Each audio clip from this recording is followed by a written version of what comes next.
Ev demekî dirêje ku huner ji şeveyên klasîkên wekî wene anko peykerçêkirinê zêdetir bûye. Huner anniha di muzexaneya Whitney ya New Yorkê de bi çêkirina seleteyê nû ve da tê afirandin. Pêşengeha xwarinê ya hunermend Darren Bader bi fermî bênave.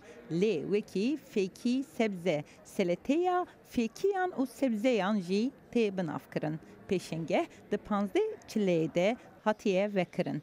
Pêşengeh pêşwazî li beşdarvana dike da ku şahîd û beşdarê çêkirina seleteyê bibin. Ew pirsa ku huner çi ye, pirsa herdemî ye, ne rast e? û ev pêşengehe bû gelek kesna vê pirsê tîne rojevê. Li gor min afirandina zelatê bi vî rengeya Darren wergerandina gelek jîranê ye.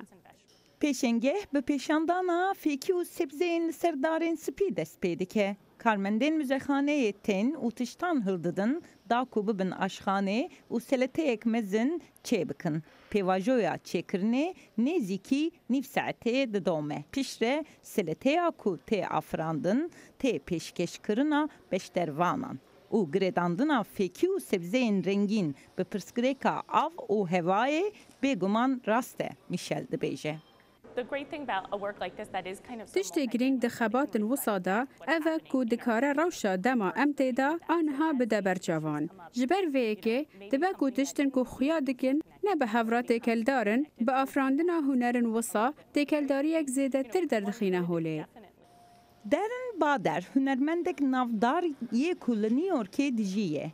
Gelek hunerên ku piranî bi rengekî beşdervanî, komxebatî û cuda yên jirkî de afirîne û li muzexaneyên naskirî pêşkeş dike. Yek ji beşdervanên pêşengeha herî dawî ya Bader, Jamie Palladino, kêfxweşiya xwe ya beşdervaniya komxebatî afirandina vê hunerê hûsa tîne ziman.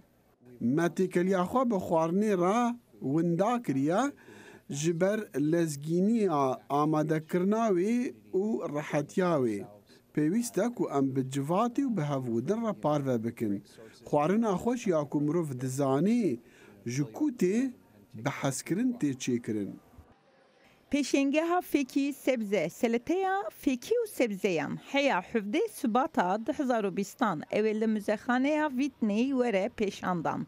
Di demên Diyarbekirê de di rojên duşem, çarşem û yekşeman de karmendên muzexaneyê ew ê vê seleteyê çêbikin û belav bikin.